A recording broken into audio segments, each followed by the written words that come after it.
인강입니다. CAD 인강을 지금 진행하다가 이제 전산응용 기계제도 기능사 필기 이론을 다룰 거예요. 자, 이걸 왜 지금 하냐면 여러분들이 CAD를 그리시면서 도형을 그리고 작도를 하고 조금 지나면 이제 부품도 그리고 뭐 치수 넣고 하는데 거기에 필요한 내용들이 여기 있어요. 그래서 단순하게 우리가 도형을 보고서 그리지만 실질적으로는 기계 제도에 맞춰서 그려야 되거든요. 그래서 기계 제도 이론을 모르면 도면을 못 그립니다. 그래서 이게 나오는 거예요, 지금. 그래서 기계 제도 이론하고 CAD 인강하고 같이 갈 거예요. 같이 갑니다. 같이 가야 되는 게 맞고요. 그래서 여러분들이 기계 제도를 잘 들으셔야 돼요. 기계 제도는 처음부터 끝까지 다 연관이 됩니다.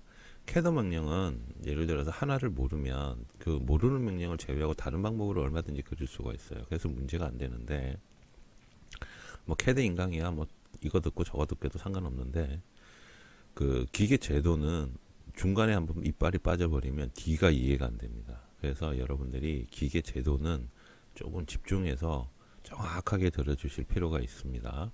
그래서 요거를 이제 시작을 하게 됩니다. 자, 그러니까 기계제도 꼭 잘 들어주시기 바라고 정독을 하시기 바랍니다. 자, 최근 이제 제가 메카피에서 받은 내용으로 지금 인강을 계속 하고요. 내려가면 인사말 나오죠. 인사말 나오는데 뭐 전산응용 기계제동 기능사 필기 합격 전략 나오고 쭉 해서 어떻게 한다 뭐 상세 설명되는데 자, 이게 중요한 겁니다. 이게 가장 중요한 내용이에요. 이게 왜 중요한지 지금 설명을 드릴게요. 자, 이렇게 되어 있죠. 이렇게 되어 있는데 자, 타블렛을 좀 열고요. 자, 여러분들이 자, 시험을 치죠. 시험을 치시는데 국가기술 자격증 시험을 치시는데 자, 우리가 시험을 치죠. 거기서 보시면 과목이 나오죠. 지금 나오는 거는 이제 전산응용 기계제도 기능사, 그냥 줄여서 기계제도 기능사라고 얘기할게요. 기계제도 기능사는 과목이 이렇게 되죠. 자, 과목이 이렇게 됩니다. 이렇게 총 4가지 과목인데 결국 이 4가지 과목은 60문항이죠. 60문항에 60점을 넘는 36개를 맞으면 합격이죠. 예를 들면 36개를 맞으면 60점이 넘어가기 때문에 합격인데 기계 제도 및 CAD 했는데 이 내용이 뭐냐면 지금 현재 하는 내용이고요. 그리고 여기에서 나오는 게 총 35문제가 나와요. 그러면 계산이 쉽죠. 이 35문제는 무조건 맞춰야 됩니다. 맞춰야 나머지에서 정말 찍기로 1, 2, 3, 4번 중에서 1번만 다 찍어도 그 중에 설마 하나는 맞겠죠. 만약에 여기가 35문제 맞았고 그냥 막말로 여 밑으로 나머지 과목들을 전부 모르겠다 1번만 찍었단 말이에요. 답을 예를 들어서 근데 떨어졌어. 그럼 뭐죠? 그거는 여러분들이 합격을 안 바라는 겁니다. 신이 조상이 말리는 거예요. 너는 이거 시험 치지 마라. 그 얘기는 뭐냐면 그럴 수가 없다는 얘기야. 쉽게 말하면. 그래서 그만큼 기계제도라는 부분이 중요하다는 얘기예요. 기계제도라는 부분이. 그래서 근데 이 기계제도가 왜 중요하냐면 자, 기능사 시험 치시는 분, 기능사 그리고 산업기사 있죠. 자, 산업기사도 2개 뭐 있죠? 기계설계 산업기사, 기계설계, 그 다음에 컴퓨터 응용가공, 컴퓨터 응용가공 산업기사, 기계설계 산업기사. 특히 기계설계 산업기사는 기계제도가 한 과목으로 나옵니다. 총 4과목 중에서 전체 4과목 중에서 기계제도가 한 과목이 있죠. 근데 점수를 따기 가장 좋은 방법이 기계 가공하고 기계 제도예요. 왜 그러냐면 이해만 하면 되기 때문에 물론 암기하는 부분도 없잖아 있긴 합니다만 다른 과목보다 쉬워요. 그 얘기는 뭐냐면 여기 기계 재료 있죠. 이거 정말 암기 과목이거든요. 근데 이거는 외우기도 정말 힘들어요. 왜 그러냐면 여러분들이 지금 일상생활에서 전혀 들어볼 수 없는 얘기를 쓰기 때문에 그래서 기계 재료를 무식하게 외우는 것보다 기계 제도를 이해하는 게 좋아요. 자, 또 한 가지 이유. 기계 제도를 이해를 해야 되는 이유가 여러분들 실기 시험 치잖아. 실기. 그죠? 실기 시험에 이 내용이 다 들어가요. 그래서 기계 제도를 모르면 실기 시험을 못 쳐요. 결국 필기 실기 둘 다 합격을 해야만 자격증이 나오잖아요. 근데 기계 제도를 모르면 실기 시험을 칠 수가 없어요. 특히 기능사와 산업기사, 또 뭐죠? 일반 기계기사, 일반 기계기사, 일반 기계기사, 일반 기계기사도 시험 두 번 치죠? 실기를 어떻게 치나요? 실기를 저걸 치죠? 필답형을 치죠? 문제에 대해서 답 적고 식 적고 거기에 대해서 서술형으로 치는 게 필답형입니다. 그리고 작업형 평가 치죠? 그래서 일반 기계기사는 요거 두 개 다 해야 되죠? 작업형. 근데 일반 기계기사 시험 치시는 분들 난이도는 뭐다? 기계제도란 말이에요. 기계제도. 여기서 기능사 수준의 기계제도를 하게 됩니다. 그래서 기계제도를 모르면 작업형을 칠 수가 없어요. 그래서 작업형을 치려면 일단 무조건 기계제도를 이해를 해야 돼서 그래서 기계제도 과목이 굉장히 중요해요. 그렇다 보니까 일단 기능사도 포함이 되는 과목이고 산업기사도 포함이 되는 과목 그리고 기사도 포함이 되는 과목 또 뭐예요? 기계설계산업기사도 있지만 저거 있죠. 기사에서 기계설계기사 있죠. 기계설계기사도 이 내용 알아야 돼요. 그래서 기계제도는 여러분들이 그 도면으로 시험 치시는 모든 과목이 다 들어가요. 심지어는 컴퓨터 응용 가공도 이론 들어가죠. 그리고 뭐 밀림 기능사, 선반 기능사 다 들어갑니다. 그래서 기계 제도를 모르면 답이 없어요. 그리고 또 한 가지 기계 가공 기능장 시험 치시는 분들도 있을 텐데 기계 가공 기능장 시험도 모델링 3D 모델링하고 2D 도면 그리고 NC 코드 뽑고 다 해야 돼요. 그러려면 기계 제도 알아야 돼요. 똑같습니다. 그래서 기계 제도 과목이 모든 시험에 다 들어가요. 그래서 굉장히 중요합니다. 굉장히 중요하기 때문에 여러분들이 이 기계 제도를 잘 들어놓으세요. 잘 들어놓아서 여러분들이 충분히 시험 치실 수 있도록 만들어 드릴 테니까 뭐 쓸데없이 가가지고 돈 쓰면서 인강 듣지 말고 그냥 여기서 듣고 시험 공부 열심히 하십시오. 그래서 처음에 제가 인강을 하게 된 이유를 여러분들한테 말씀을 드렸죠. 블로그에도 적어놓고 했는데 이거 돈 안 받고 진짜 작정하고 퍼드리려고 지금 만드는 인강이에요. 그래서 그 내용을 출판사에서도 정말 공감하셔서 저를 도와주시겠다고 한 거란 말이에요. 그래서 쓸데없이 돈 쓰지 마요. 돈 쓰지 말고 그 돈으로 맛있는 거 사 드시고 정말 필요한 데 써 드시고 공부한다고 뭐 책 사는 건 어쩔 수 없죠. 그죠? 책은 사야 되잖아요. 근데 인강 듣는다고 뭐 택도 안 하는 인강 듣지 마시란 얘기예요. 제가 들어보니까 별 쓰잘데기 없는 얘기 하던데 그런 거 하지 마십시오. 하지 마시고 그냥 이것만 꾸준히 들으시고 자 그래서 기계 제도입니다. 이 부분 굉장히 중요해요. CAD가 들어가는 기계 제도이기 때문에 기계 제도를 이론을 하고 여러분들하고 이제 CAD에서 실질적으로 그림을 그릴 거란 말이에요. 기계 제도 이론 학습을 한 거 가지고 그러니까 여러분들이 이걸 잘 들어주십시오. 자 그렇게 이제 당부 말씀을 드리는 거에서 왜 중요한지를 설명을 드린 거예요. 그 내용이라는 거죠. 자, 뭐 기본적으로 여러 가지 쭉 나오고요. 자, 내려가 볼까요? 필기 기준 이렇게 나오죠. 뭐 그래서 기계 재료에서는 이렇게 나오고 요소도 좀 나오고요. 기계 가공법 안전관리, 그 산업기사, 기계설계 산업기사, 기계가공법 안전관리 과목이 들어가 있죠. 여기 기계 재료 지금 요소로 되어 있는데 기계 재료도 들어가 있죠. 이거 다 다룰 거예요. 다 다룰 거니까 꼭 이 책을 안 사. 근데 뭐 산업기사 치시는 분이 기능사 책 산다는 건 좀 우습잖아요. 그건 말이 안 되는 얘기니까 그냥 산업기사 책 딴 거 사세요. 왜 그러냐면 이제 아직 메카피아에서 산업기사 책이 없어요. 없는 걸로 제가 알고 있거든요. 뭐 있으면은 그걸로 할 텐데 아무 책이나 하나 사세요. 사서 공부를 하시고 근데 그 책이나 제가 말하는 내용을 그 책에서 찾으세요. 있어요. 없을 수가 없어요. 다 있어요. 그래서 인강 이해 안 되는 부분 제 인강 들으시고 공부는 그거 갖고 하세요. 그래도 충분하니까. 자, 그래서 전혀 문제가 안 된다는 거. 그래서 지금 이제 추가로 말씀을 드리면 이렇게 되죠. 지금 기능사 같은 경우는 시험을 쳤어요, 이미. 제가 그 큐넷 홈페이지로 확인을 해 보니까 큐넷 홈페이지 보니까 지금 기능사는 제가 시험을 친 걸로 알고 있어요.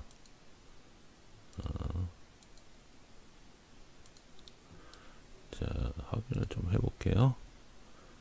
기능사는 필기시험이 1월 27일까지 치는 걸로 되어 있고 합격 예정자 발표가 2월 1일이네요. 자, 우리 기능사 치시는 분들, 자, 타블렛을 킬게요. 자, 기능사 치시는 분들,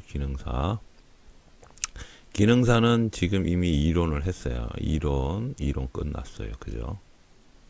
자, 이제 뭐 해야 되죠? 실기 준비해야 되죠, 실기.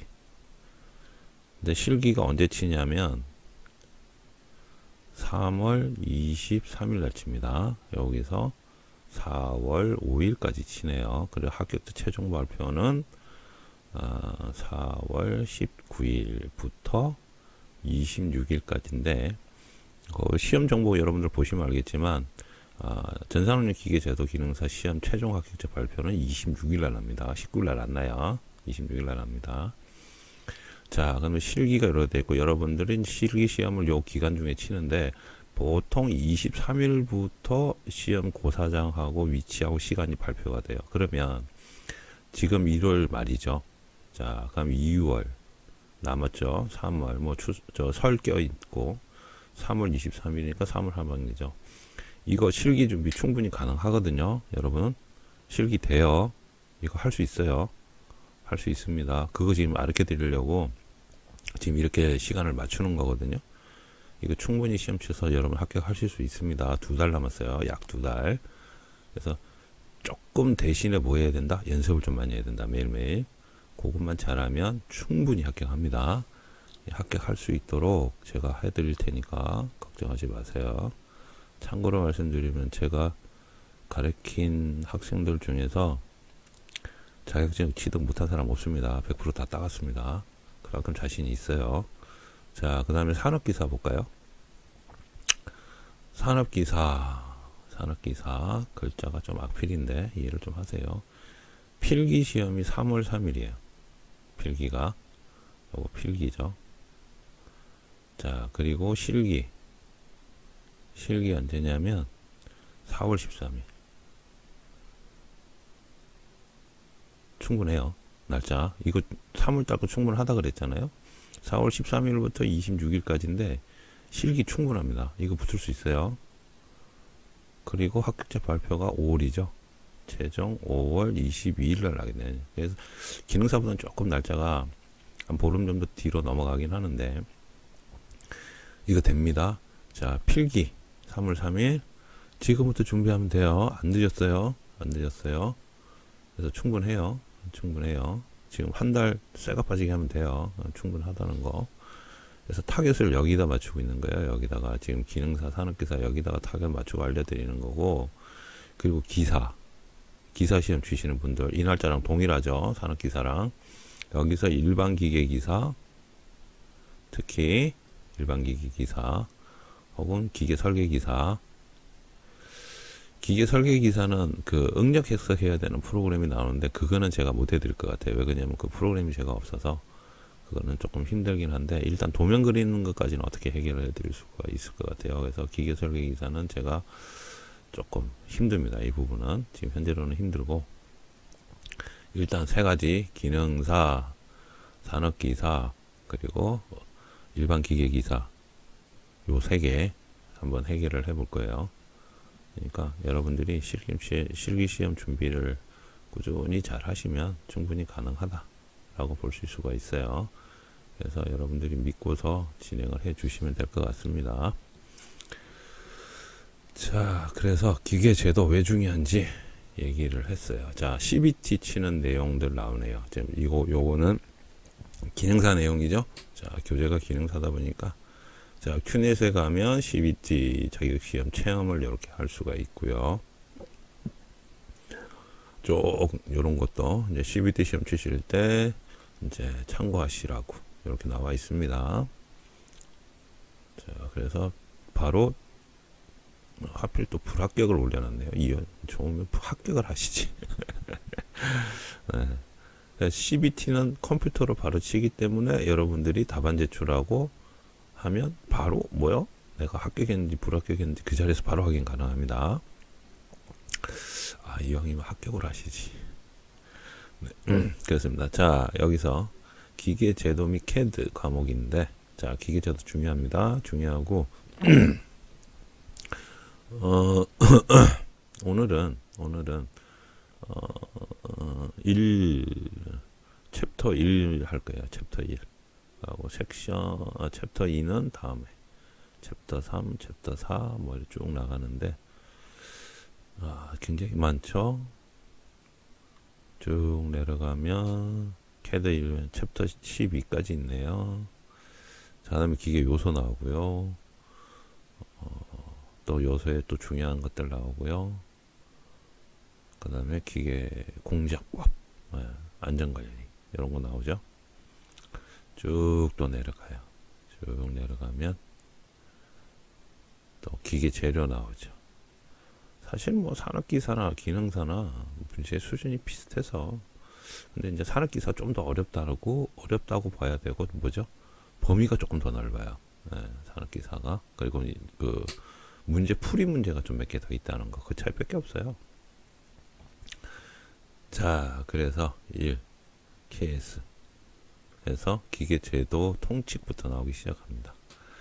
자, 여기서 여러분들이 아셔야 될 거 그냥 핵심만 딱 집어 드릴 테니까, 자, 제가 이거 이론적인 부분이나 실기적인 부분 정의를 어떻게 해드리냐면 키워드를 가르쳐 드려요.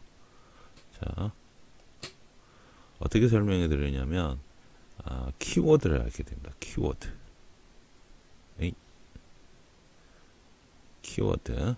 키워드를 가르쳐 드리고 여기 답을 가르쳐 드려요. 이 얘기가 뭔 얘기냐면, 지문 있죠. 우리가 주문에 나오잖아요. 문제 주문에 여기에 뭐에 대해서 뭐 어쩌고 저쩌고, 맞는 것은, 틀린 것은, 맞지 않는 것에 나오는데 그 답을 가르쳐 드린단 말이에요. 주문의 키워드면 무조건 이 답이다, 이렇게 되는 거예요. 그래서 이 키워드를 가르쳐 드릴 테니까 시험 공부하시기 굉장히 편해요. 특히 이제 뭐 기능사는 이미 지나갔는데, 혹시라도 나중에 뒤에 기능사 시험 치실 분들은, 혹은 산업기사 시험 치실 분들은 요거 잘 들어놓으세요. 키워드. 요게 핵심이에요. 요 핵심만 알면 답은 그냥 얻어먹기입니다. 얻어먹기. 그래서 자, 기계제도 통칙인데 통칙을 볼까요? 한국산업교육은 KS죠. 통칙에 A0005로 규정하고 있고, 어쩌고 저쩌고 도면양식, 도면문자선, 도형문 시술방법 규정하고 있다, 뭐 이렇게 나오는데 그냥 이런갑다 하시면 돼요. 이런갑다 하세요. 요거는 제가 만든 게 아니죠. 제가 만든 거 아니에요. 제가 만들었으면 만든 이유를 설명해 드리겠는데, 제가 만든 이유는 아닙니다. 농담이고요. 그걸 또 믿으시 마시고, 농담인데 요거를 이제 또 설명을 드릴 거예요. 일단 여러분들 인강 들으시는데 이렇게 생각하세요. 그냥 저랑 1대1로 그냥 편안하게 서로 이야기 주고 받는다 생각하십시오. 그냥 뭐 딱딱하게 수업하는 식으로 그렇게는 안 할 겁니다. 인강 가급적이면 좀 이게 제 지루한 과목이다 보니까 좀 재밌게 하려고 그래요. 국제표준이라는 게 있고 KS 제도 통칙이라는 거 나옵니다. 국제표준은 이런 식으로 만들어지고요. 이건 한번 읽어보십시오. 자, 국가규격이 나와요. 국가규격이 나오고, 국가표준에서 뭐 한국의 뭐 국가적인 차원에서 공인하던 표준 뭐 어쩌고 저쩌고, 그다음에 한 국가에서 적용하는 규격이다 이래 나오죠. 단체 규격해서 또 모임에 관한 것들도 나오고요. 선급, 뭐 자동차, 한국 로이드 뭐 쭉쭉 나옵니다. 사내 규격 이래 되죠. 자, 사내 규격은 여러분들이 실질적으로 회사에서 일하시게 되면 그런 거 있어요. ISO 품질 규격 있죠. ISO 9001, 9002, 뭐 요즘 환경 인증 12000, 14000 막 이렇게 봤거든요. 자, 그런 규격이 사내 규격이 됩니다. KS 제도 통칙해서 이제 KS 제도는 이렇게 만들어졌다 이렇게 되는 거예요. 뭐 KS 마크는 이런 식으로 작업을 한다. 공통사항이죠. 자, 이제 이런 게 우리는 KS 마크를 쓴다. 이제 위에서 이제 기본적인 개요죠. 개요가 아마 왜 이런 공업 규격 산업 분야에 필요한지, 그리고 이런 규격이 왜 만들어졌는지 나오는데, 자, 그 다음에 나오는 게 이겁니다. 자, 여기서부터는 시험에 나와요. 위에는 그냥 개념이고, 자, 이게 뭔 얘기냐면, 어, 한국에는 KS 규격이죠. 한국에는 KS 규격. 자, 이게 시험 문제가 이렇게 나오거든요. 기능사 같은 경우는 대표적으로 이렇게 하는데, 한국에는 KS 규격. 그리고 가장 많이 나오는 시험이 미국, 영국, 독일, 일본 이렇게 나와요. 중국이 새롭게 들어왔네요. 중국이. 그래서 지문이 이렇게 나오죠. 다음 중 미국의 표준화된 규격은 무엇인가? 1번 BS, 2번 DIN 뭐 이런 식으로 쭉쭉쭉쭉 나와요. 답이. 그 중에서 맞는 걸 고르는 거죠. 그래서 얘도 시험 문제에 자주 나오는 항목이에요. 그래서 근데 또 기본적으로 현장에서 일을 하시다 보면 KS나 미국이나 독일이나 지스는 정말 많이 씁니다. 정말 많이 쓰기 때문에 이건 기본적으로 아셔야 돼요. 특히 우리나라 산업규격이 예전에 일본의 영향을 많이 받았기 때문에 지스 규격을 따라가는 게 굉장히 많아요. 일본 규격을.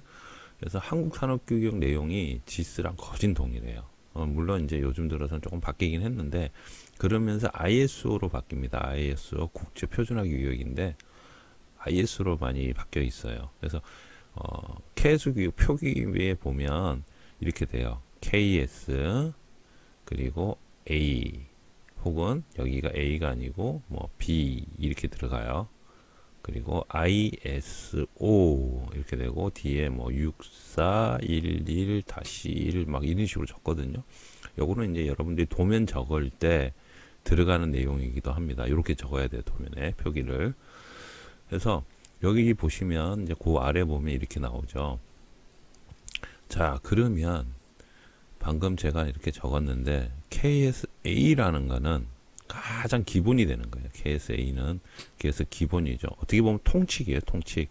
모든 것들은 KSA를 기본적으로 따라가고 그 다음에 KS 중에서 B가 나와요. B는 기계에 해당하는 겁니다. 기계의 순분이 굉장히 높죠. A 통칙 다음에 가장 기본이 되는 것 다음에 바로 기계예요. 그리고 C 전기, 그리고 D 금속, E는 광산, F 건설 쭉쭉쭉쭉 해서 쭉 나갑니다. 쭉 나가는데 보통 시험 문제가 어디까지 끊냐면 이까지 끊어요.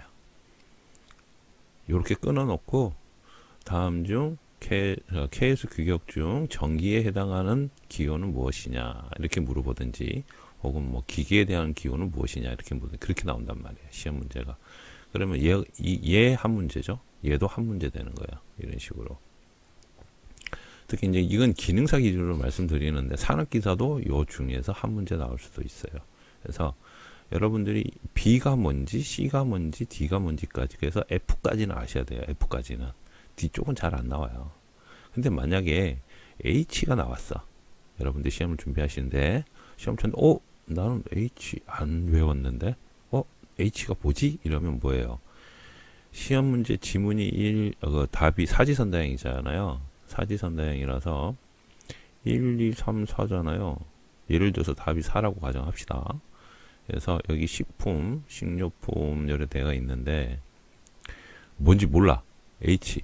문제는 H를 적어래. 답을. 그러면 1, 2, 3, 4를 여기서 찾으면 되죠. 그죠? 1, 2, 3, 4 여기서 찾으면 되잖아요. 그럼 답은 4번이잖아요. 그죠? 그런 식으로 하시면 된단 말이에요. 그래서 이게 키워드 형식으로 문제를 푸는 법이기 때문에 어렵지가 않아요. 자신이 알고 있는 것을 바탕으로 찾아내는 방법이기 때문에 굉장히 쉽게 접근할 수가 있다. 그리고 쭉 보면 또 밑으로 쭉 나오죠. 굉장히 많습니다. X까지 되어 있는데 뭐 이 밑에 게 나오더라도 기본적으로 여기에 있는 5개만 잘 이해를 하고 있거나 좀 외우시면 1, 2, 3, 4 중에서 틀린 거 맞는 거 찾으면 돼요. 어렵지가 않다라고 말씀을 드릴게요. 근데 대신에 시험 문제 자주 나오는 놈이 요 놈이란 말이에요. 국가별 표준 그리고 부품별 기호. 특히 기계 하시는 분들은 B라고 꼭 기억을 해 두시는 게 좋겠죠. 그래서 도면에도 이렇게 표기를 합니다. 도면에도 표기를 하기 때문에 아까 이제 KSA 하고 ISO 이렇게 작성을 했는데 이게 없는 것도 있어요. 이런 식으로. 그래서 0006 이렇게 들어가는 것들도 있고. 그렇기 때문에 요거는 조금 아셔야 되는 거예요. 시험 문제 자주 나와요. 이 내용이 자주 나오는 내용이라 좀 아시는 게 좋아요. 자, 그 다음에 볼까요? 도면 검사입니다. 도면의 중요성, 뭐 틀린 도면 어쩌고 막 해서 이렇다. 자, 도면에 검사할 때는 뭐 내용은 생산 제품 쭉쭉쭉 나옵니다. 이거 다 안 할 거예요. 시험에 나오는 것만. 여러분들은 그냥 이거 한번 쭉 읽어보세요. 그냥 쭉 책 본다 생각하시고 쭉 읽으시면 돼요. 자, 저는 이제 실질적으로 저거 시험 문제 나오는 것만 찝어드릴 거예요. 그래서 한번 쭉 보세요. 검토 절차는 이렇게 이제 요 내용은 실제 실무에서 쓰는 내용들이에요. 자, 도면 검토 순서는 이렇게 된다는 거고요. 도면 준비도 하고 뭐 이렇게 한다는 거죠. 설계 항목 관리해야 되고요. 그래서 실제적으로 도면 그릴 때는 이렇게 도면 작성의 항목하는 이렇게 그리고 도면 수정 보완해야 된다. 자, 그리고 도면 관리는 굉장히 중요해요. 나중에 여러분들이 그 현업에 가서 실질적으로 일을 하시더라도 도면 관리가 굉장히 중요합니다. 파일 함부로 외부로 반출하는 건 조심하셔야 됩니다. 특히 도면을 외부로 반출한다. 굉장히 문제시 될 수가 있어요. 뭐 기술 유출이라든지 이런 부분들도 되기 때문에 굉장히 조심하셔야 돼요. 자, 요거는 이제 업무 프로세스인데 보통 그렇게 이제 프로세스라고 얘기하죠. 회사에서 일하는 방법이죠. 그러니까 여러분들이 여기서 이제 도면을 작성하시고 예를 들어서 자, 여러분들이 이제 설계자나 실제적으로 도면 그리는 이제 도면 작성자가 도면 작성하고 도면 번호 집어넣습니다. 그리고 검토와 승인을 맡아요. 만약에 안 돼요, 잘못됐어, 수정해 하면 다시 돌아가겠죠. 이런 식으로 오케이 하면 내려갑니다. 등록해서 도면을 보관한다 되어 있는데 시험 문제 나오는 부분이 이 부분이에요. 이 부분이 도면에 시험 문제 나와요. 도면 보관하는 방법. 어떻게 보관한다? 원도나 마이크로필름 이런 식으로 보관을 하는 거예요. 출력에서도 보관하고. 그래서 요게 시험 문제에 자주 나와요. 요놈이. 자, 그리고 쭉 내려가면 자, 도면 번호의 필요성이라고 나오죠. 그리고 도면 번호 기 위치 나오는데 도면 번호는 여러분들이 그 도면을 실제적으로 작성을 하면 좌측 상단에 이렇게 표기를 합니다.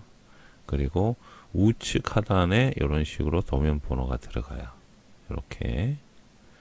그래서 이 도면 번호는 실제적으로 표제란이라는 항목에다가 지금 집어넣는 거거든요. 여기 도면 번호는.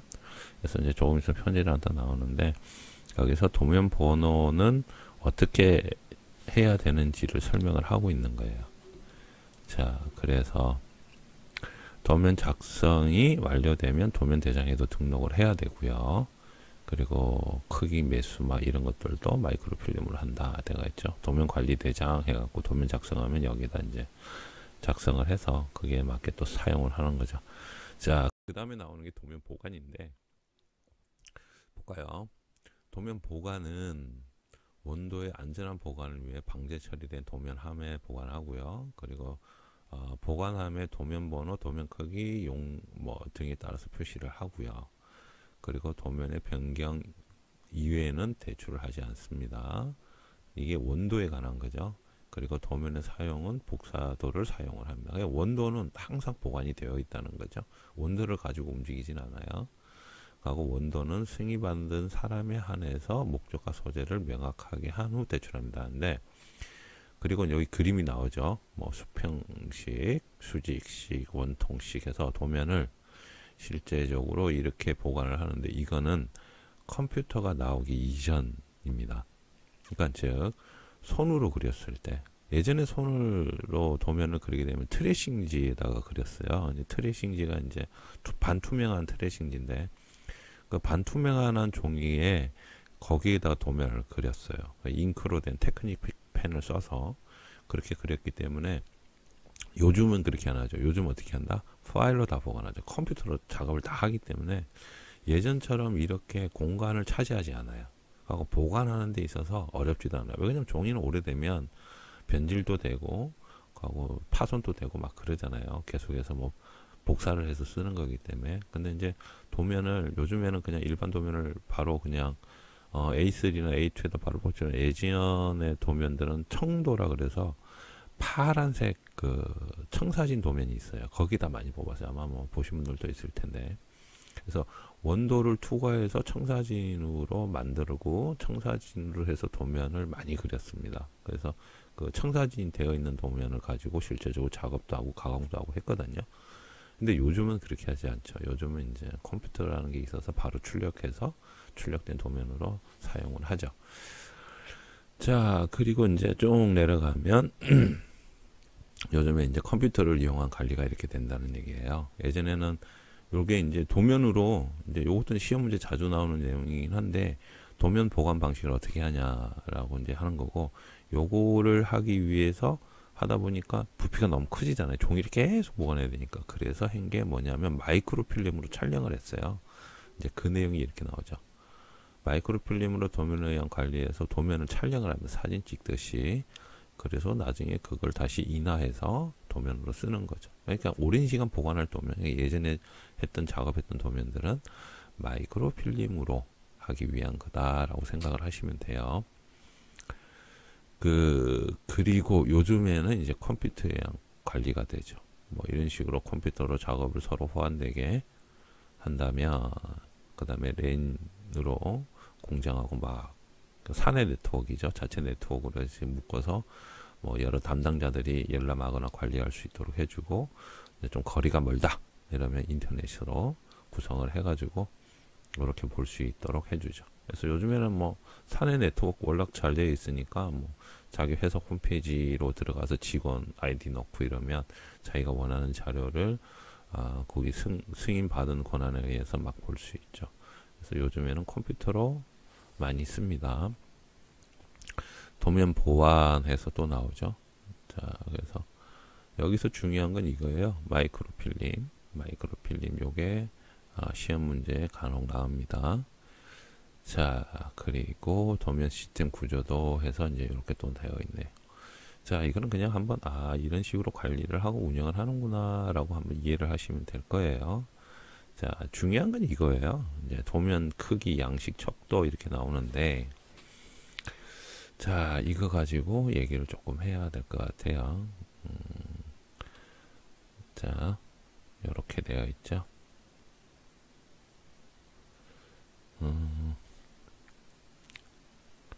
화면이 두 개가 나뉘겠네요. 같이 보면 좋은데, 같이 나오네요. 네. 자, 여러분들 도면은 이게 여러분들 나중에 이제 시험 치실 때도 요 사이즈는 기본적으로 기억을 하셔야 되는 게 어떤 걸 기억해야 되냐면 A2와 A3는 여러분들 기억을 하셔야 돼요. 기억을 해 주시는 게 좋고 도면의 크기와 종류는 뭐 기능사 시험에 이거 자주 나오는 문제고 산업기사에도 나올 수 있어서 요거 물어봅니다. 다음 중 A3에 관련된 도면의 사이즈는 얼마인가 해서 고르시오. 뭐 이런 식으로 나와요. 자, A3는 297, 420. 보통 이제 저는 이제 암기할 때 보통 420을 먼저 와요. 420.297 이렇게 암기를 하는데 왜 그러냐면 CAD에서 X 좌표, 요거 Y 좌표잖아요. 그래서 이제 실질적으로 거꾸로 되어 있는데 암기할 때 우리가 실제로 도면 그리는 거 연습을 해야 되는데 그때 이제 요거 이제 0.0으로 우리 좌표기 했으니까 0.0으로 잡고 여기 박스 그리죠. 박스 이렇게 그리잖아요. 그때 여기 좌표가 420, 297. 우리 저 사각 박스 제가 올려놓은 거 있거든요. 바로 요 앞 시간에 그 사각 박스 그릴 때 이렇게 그린단 말이에요. 이거 가시죠? 그래서 사각 박스 이렇게 그리거든요. 그래서 시험 문제 여러분이 이렇게 나오는 거예요. A2로 작도하고 출력을 A3로 하시오. 이렇게 나와요. 실기에서.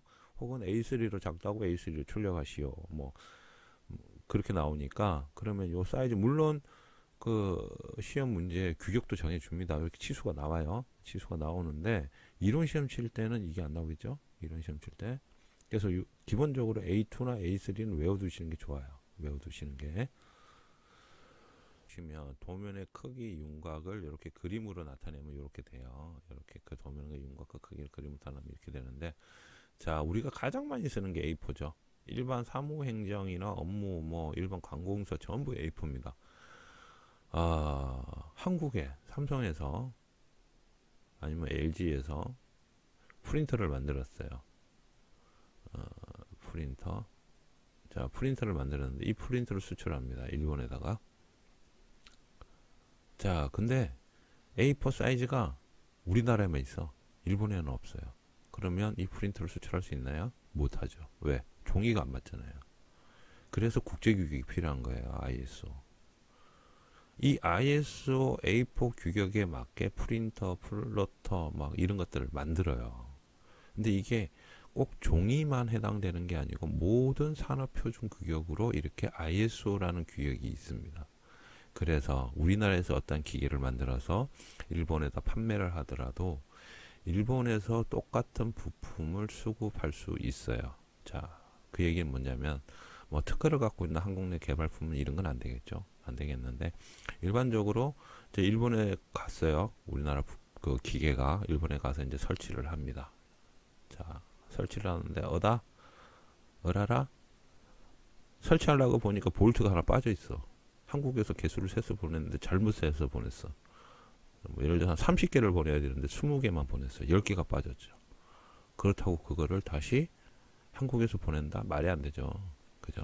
그래서 일본의 산업용품 상가를 가면 똑같은 볼트와 똑같은 용도에 사용할 수 있는 것들이 있어요. 그게 뭐다? 넓게 보면 국제표준화다인 거야. 그게 ISO고.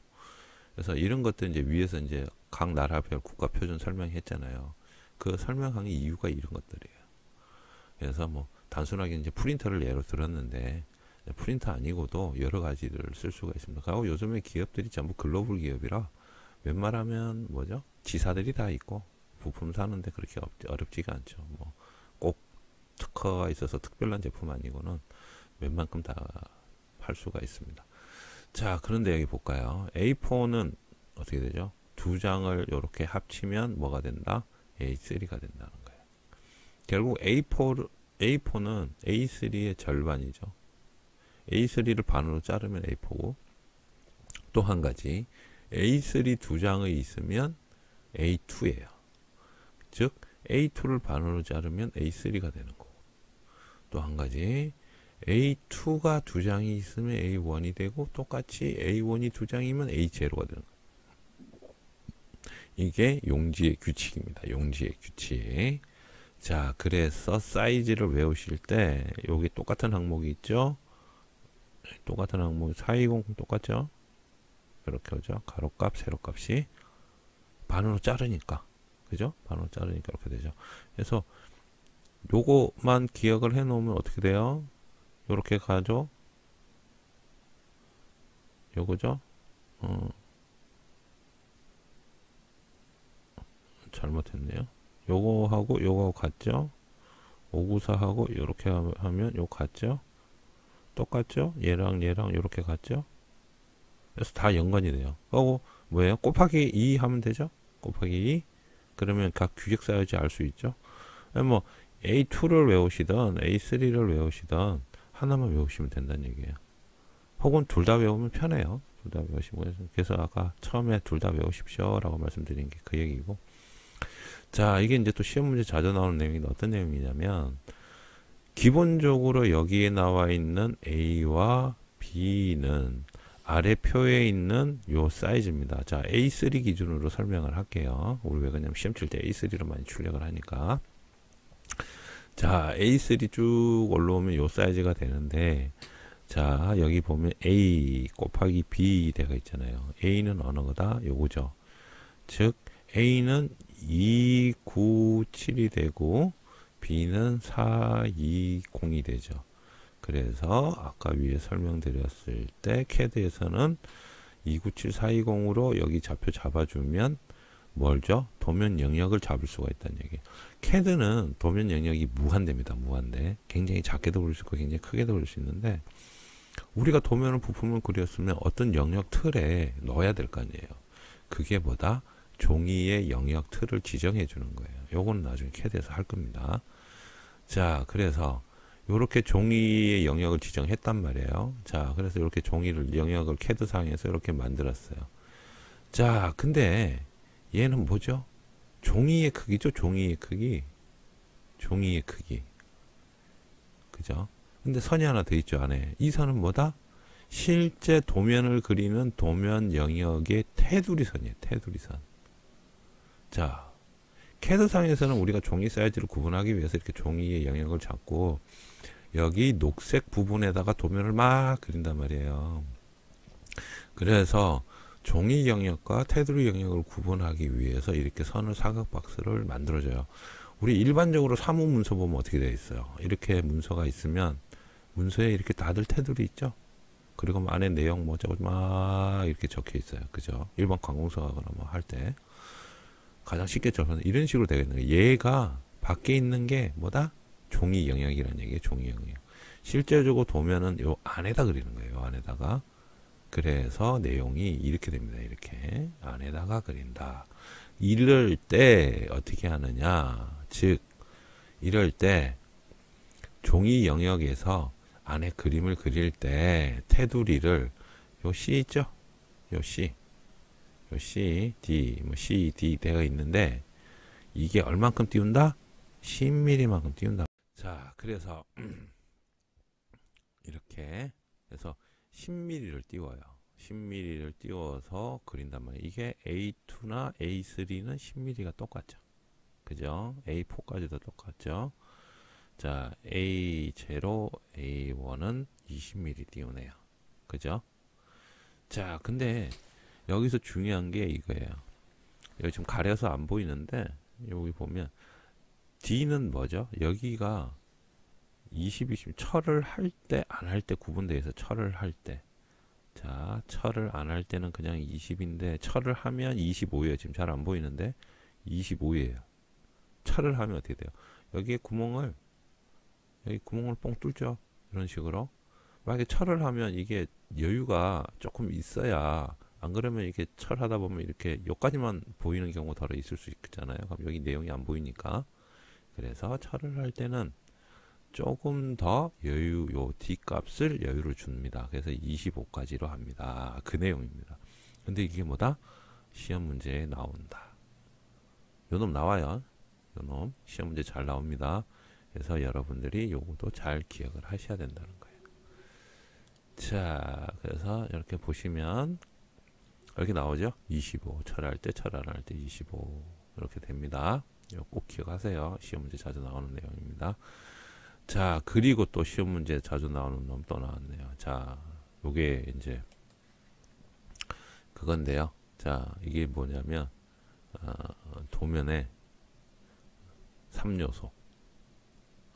중요하겠죠? 도면에 3요소 막 우리 뭐 딱 들어보면 중요할 것 같잖아요. 첫 번째 윤곽선 얘기했죠? 테두리 종이가 있고 이 종이 안에 우리가 테두리를 그려서 그죠? 테두리를 그리고 이 안에 도면 그린다 했잖아요. 방금 그거예요. 이 테두리를 뭐라 그러냐? 윤곽선이라 그래. 윤곽선. 그래서 도면의 3요소에는 윤곽선이 존재를 합니다. 첫 번째, 윤곽선은 어떻게 돼요? 20mm 폭을 가지고 왼쪽 여기서 여기까지 20. 요거는 위에 이렇게 나와 있죠. 요거 위에 했던 거 요것들. 그래서 아까 철 안 할 때는 20, 철 할 때는 이렇게 된다 그랬죠. 근데 요건 뭐예요? 여기까지가 A2, A3라 그랬죠. 똑같죠. 근데 실질적으로 여기 10mm 띄운다. 그죠? 윤곽선. 자, 10mm 띄우고. 자, 이건 뭐 철 할 때 여백을 사용하기도 하고 다른 여백은 10mm 폭을 가집니다. 그래서 자, 여기 중요한 게 나와요. 제도 영역에 따라서 윤곽의 선의 굵기는 0.7로 한다. 자, 이 윤곽선을 긋는데 이 윤곽선의 선의 굵기는 어떻게? 얘 선은 0.7로 그리란 얘기예요. 0.7로.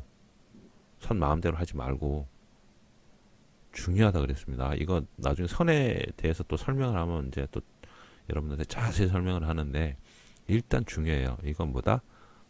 별표 2개, 최소 2개, 최소 2개. 왜 2개냐면 여러분 나중에 이제 제가 저랑 같이 도면 그림 연습할 때 마르고 닳도록 그릴 거거든요. 윤곽선. 그래서 최소 2개. 그래서 0.7로 그린다. 자, 아까 얘기했죠? K에서 제도 규격을 모르면 도면 못 그려요. 이 두께가 0.7이라는 거 알아야지 규격에 맞게 그릴 거 아니에요. 0.7인 거 모르면 이 규격 어떻게 그려요? 그죠? 말 안 되죠? 자, 그래서 중요하다. 자, 그 다음에 중심 마크입니다. 중심 마크. 중심 마크 여기 말 그대로 도면의 중심을 이렇게 표현해 주는 거예요. 이렇게 중심 마크.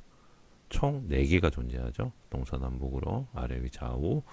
자, 여기 뭐라고 했냐면 마이크로 사진 촬영 하는데 쓴단 말이에요. 마이크로 사진 촬영. 얘가 뭐냐면 우리 카메라 보면 그런 거 보셨나요? 카메라 이렇게 촬영하려고 딱 보면 뭐 DSLR 같은 거 이런 식으로 타겟이 이렇게 딱 되어 있죠. 거기서 뭐 사람 인물이 있으면 이렇게 자동으로 지가 잡고 막 이러잖아요. 뭐 사람 표정 잡고 막 이렇게 하잖아요. 요 사각 박스의 틀에 있는 요 뾰족하게 튀어나온 요 놈을 이게 도면이면 여기다가 얘를 맞춰요. 이해가십니까? 그리고 똑같이 사진을 찍어요. 그러면 얘 척도에 맞게 사진이 찍혀요. 그래서 중심 마크의 역할은 마이크로필름 사진 촬영하는 데 쓰는 거야.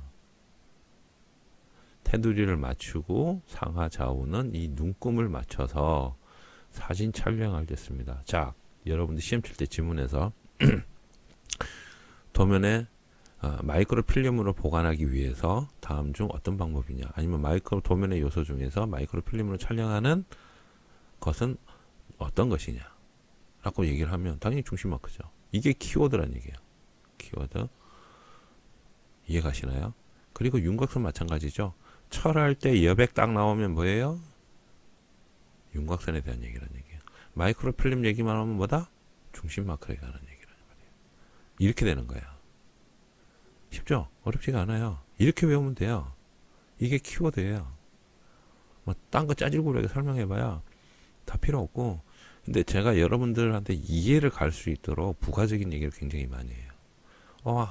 이 중심 마크 전에 사진 찍는다고 쓴다고 했지? 그렇게 이해하시면 된단 말이에요.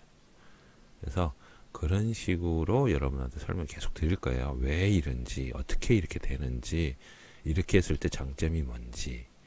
그래서 그런 식으로 설명을 드리지, 그냥 윤곽선 외우세요. 요 3개 나오고, 뭐, 도면에 중요한 거 3개 있는데, 윤곽선 나오고, 중심마크 나오고, 표제란 나와. 그냥 이거 외워. 이렇게 안 가르쳐 드려요, 저는. 왜 그러냐면 저는 그렇게 가르쳐 드리는 게 정말 싫어하거든요.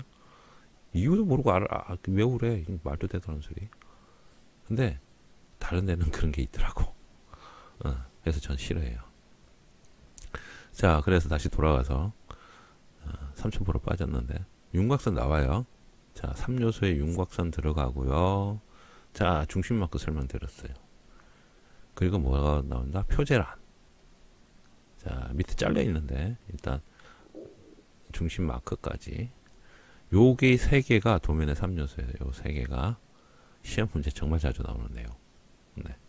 뭐 이건 기사 산업기사, 기사 산업기사래. 기능사 산업기사 안 따지고 자주 나와. 근데 이게 도면을 그릴 때 또 여러분들이 실기 연습할 때 들어가는 내용. 그래서 중요하다 이거예요.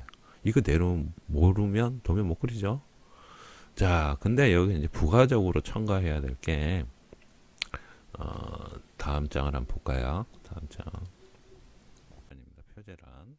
위에 우리가 윤곽선하고 중심 마크 했죠. 그래서 도면의 3요소는 윤곽선. 다시 이제 얘기를 할게요. 중심 마크. 왜 그러냐면 중요하니까. 그리고 표제란인데, 자, 표제란의 설명은 여기 잘 되어 있어요. 잘 되어 있는데, 표제란은 기본적으로 구성되어야 될 것들이 몇 가지가 있어요. 뭐가 들어가느냐 하면 여기 나와요. 품번, 품명, 재질, 수량 등이 입력되는데, 이 입력은 뭐다? 부품란이에요. 부품란. 표제란에는 부품란을 포함합니다. 부품란. 표제란은 부품란을 표현해요. 그리고 부품란 안에는 뭐가 있다? 품번, 품명, 재질, 수량을 이렇게 또 표현을 해야 된다는 거예요. 이 요소들이 갖춰져야 표제란이 되는 거예요. 그리고 표제란에 또 중요한 얘기는 뭐가 있다? 투상이 들어가야 되고요. 척도가 들어가야 돼요. 자, 도면 그렸는데 이건 몇 대 몇인지, 1대1로 그린 건지, 뭐 2대1로 그린 건지, 3대1, 뭐 5대1 막 이렇게 나오는데, 아니면 이게 도면을 축소해서 그린 건지 확대해서 그린 건지 기본적으로 알아야 돼요. 그럴 때 들어가는 게 투상과 척도입니다. 여기 보시면 이렇게 나와 있죠. 자, 좀 중요한 거라 빨간 걸로. 도면에 어떻게 돼요? 오른쪽 아래 부분에 표제란을 두고서요. 자, 도면 번호, 그 다음에 도면의 척도, 투상법 해서 도면의 작성 정보를 표시하게 되어 있어요. 표시.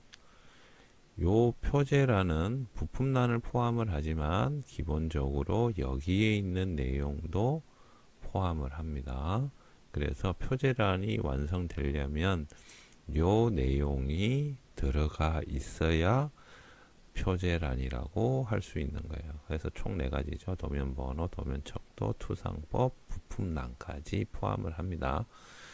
자, 부품란에는 어떻게 되냐? 품번, 품명, 재질, 수량이 이렇게 또 포함이 되는 거예요.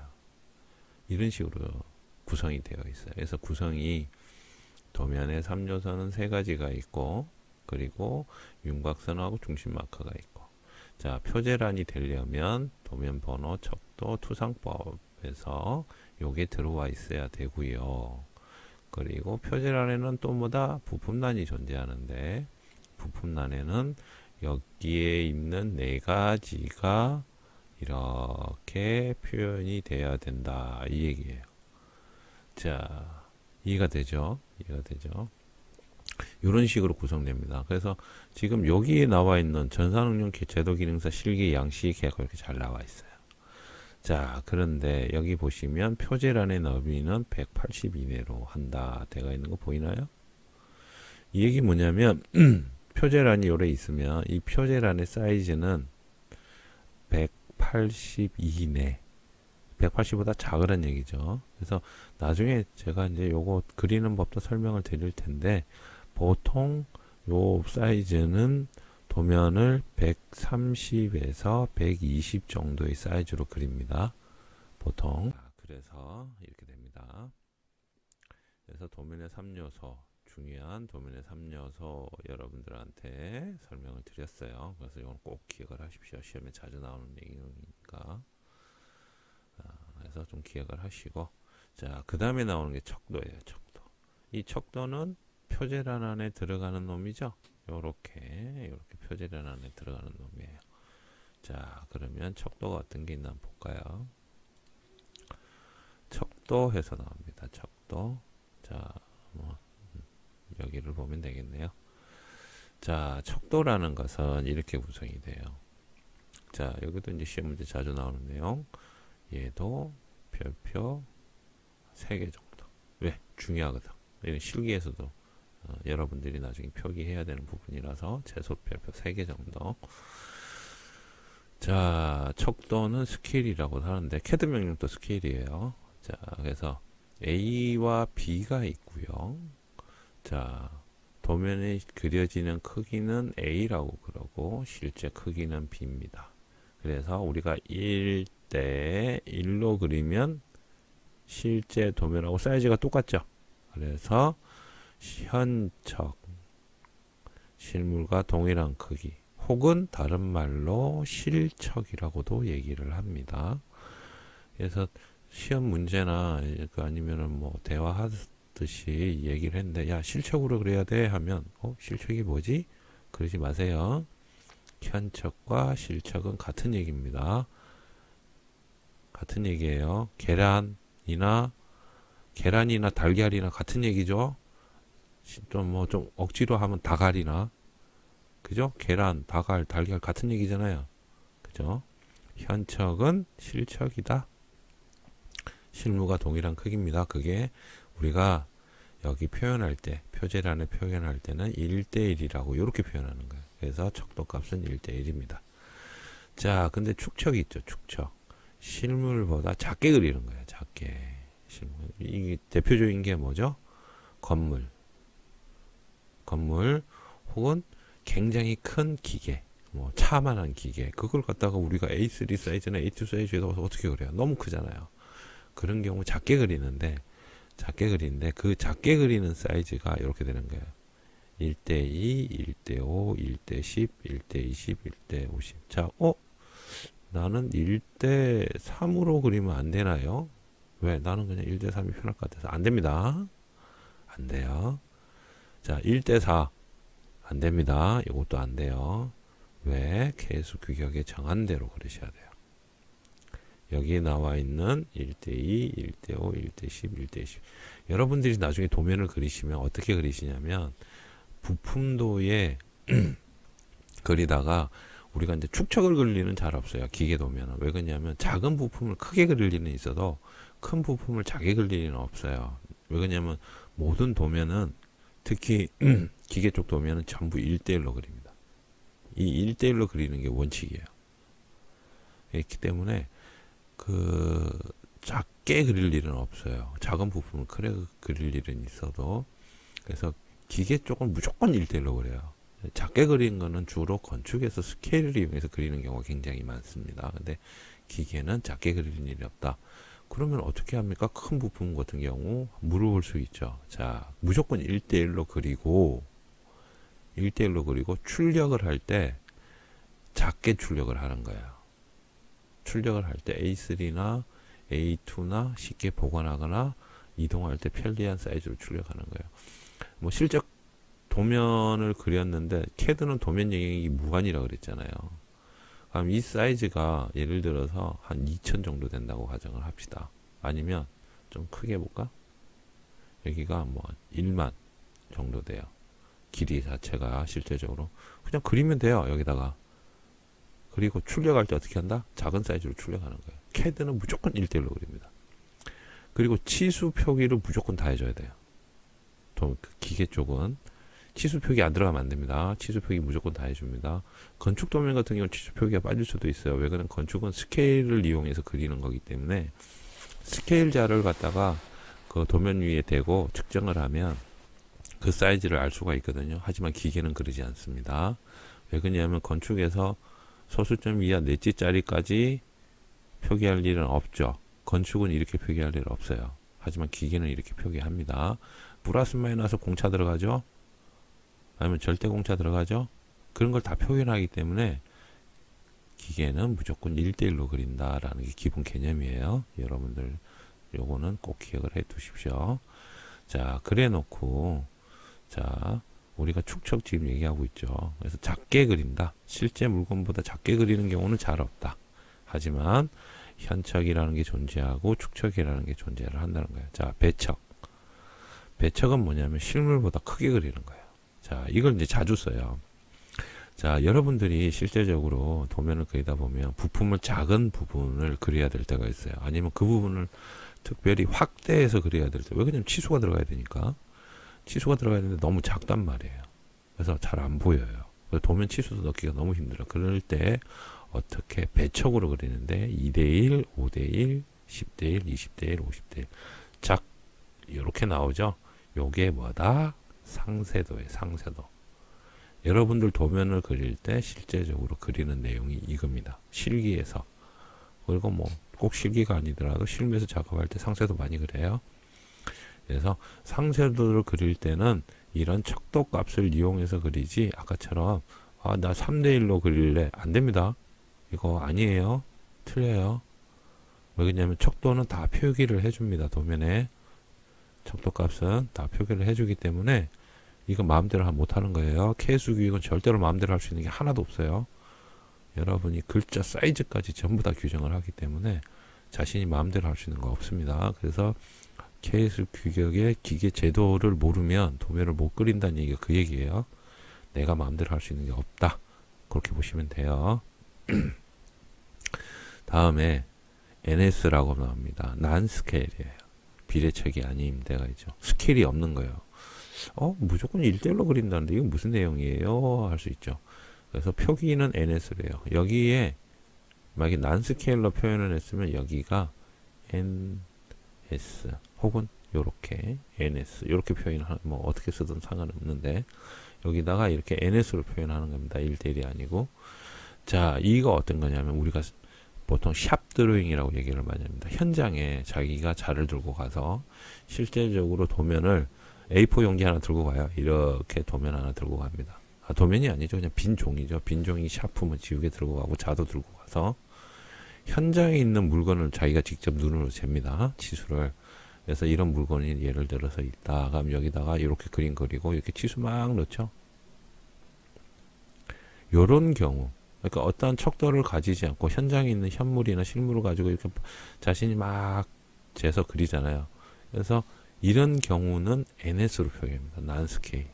스케일이 없다는 얘기죠.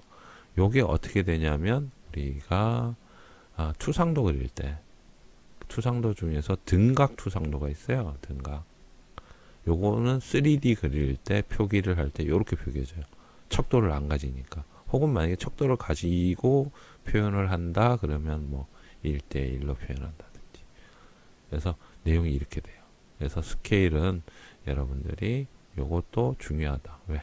요것도 시험 문제 자주 나오는 부분이고 실제적으로 우리가 실기 작업할 때 쓰는 내용입니다. 그래서 요거는 어떻게 별표가 3개다. 그죠? 굉장히 중요해요. 그래서 꼭 기억을 해 두시고요. 자, 또 내려갑니다. 내려가서 도면 접기. 자, 도면 접기. 이것도 뭐 시험 문제 간간히 나오는 내용이라서 여기서 중요한 거는 이거예요. A4는 상관없는데 A2, A3 이렇게 쭉 넘어갈수록 도면을 접을 때는 A4 사이즈로 접습니다. A4 사이즈. 이 내용이 뭔 얘기냐면 우리 그냥 A4 공문서나 뭐 아니면 그냥 일반 서류 보면 이렇게 A4 사이즈로 되어 있는데 요거를 반으로 접죠. 그죠? 보관하기 쉽게. 또 혹은 또 이렇게 반으로 접잖아요. 아니면 또 뭐 안쪽 호주머니 넣기 위해서 이렇게 3등분으로 접으시는 분들도 있을 거 아니에요. 근데 도면은 얘가 만약에 A3다고 가정을 하면 A4 기준으로 접어야 되는데 A4 기준이면 이렇게 반 접으면 되죠. 근데 문제가 뭐다? 여기 보면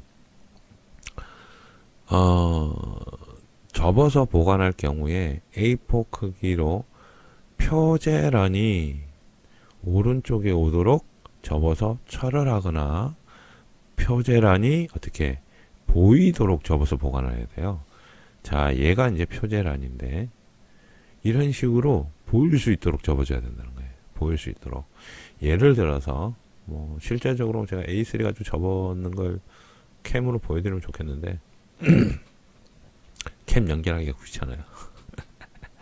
자, A3 이렇게 있다고 가정합시다. A4 절반 접으면 A4죠. 그리고 여기를 한번 더 접어요. 표제라는 우측 하단에 이렇게 있다 그랬죠. 그럼 얘를 이렇게 접고 얘를 이렇게 접어요. 그 얘기는 뭐냐면 얘를 밑에서 본 그림으로 그리면 이렇게 접고 이렇게 접고 이렇게 접는 거예요. 이해가 가시나요? 그럼 여기가 표제란이 나와요. 여기가 그런 식으로 접는 거예요. 반 접는 그냥 반 접어서 끝나는 게 그 그냥 반 접어버리면 표제란이 안 보여요. 그래서 이쪽으로 한번 접고 다시 이쪽으로 접어요. 그러면 도면이 접어질 때가 어떻게 되냐면 이렇게 접어지겠죠. 그럼 여기가 표제란 부분이니까 그래서 도면을 이렇게 접습니다. A3 기준으로 말씀을 드리면 A2는 또 틀려요. A2는 여기서 이렇게 한번 더 접죠. 왜냐면 절반이 또 접혀져야 되니까. 혹은 또 다른 방법으로 접는 법도 있어요. 이렇게 위에를 접고 같이 접는 법도 있고. 그래서 도면 접는 부분 좀 몇 가지가 있는데 기본적으로 A3 기준은 방금 제가 설명드린 대로 접습니다. 그래서 뭐 접다 보면 이렇게 안 보이는 경우가 있다면 여기를 사선으로 한번 더 접어서 표제란이 꼭 보일 수 있도록 접는다. 자, 이건 뭐 실무에서 일하시는 분들은 너무나 잘 아시는 분일 거고. 자, 그랬습니다. 자, 그래서 도면 접을 때는 꼭 이게 중요합니다. 근데 요것도 시험 문제 간간히 답 중에서 이제 뭐 나오는 경우가 있어요. 그래서 이것도 좀 봐두시는 게 좋을 거예요. 그리고 이거 한 가지 말아서 보관하는 거. 똘똘똘똘 말아갖고 원통으로 보관할 때는 지름이 40 돼야 된다. 안지름이 원통으로 이렇게 말아서 보관하면 여기 안에 지름이 40 돼야 된다는 얘기예요. 돌돌돌돌 말아서 도면통 들고 다니시는 분들 덜어 있죠. 네, 그럴 때는 40으로 해야 된다 이 얘기입니다. 자, 그리고 내려가면 이제 끝났어요. 네, 이제 선의 종류 용도 나오는데 이게 정말 중요한 얘기예요. 선의 종류 용도. 요거는 시험 문제에 무조건 나오는 거. 별 5개짜리. 네, 요거까지 하면 시간이 너무 길어져서 여기서 마치고 다음 시간에 이렇게 이론 부분 이어서 가도록 하겠습니다. 자, 오늘은 여기까지 하고 마칠게요. 수고하셨습니다.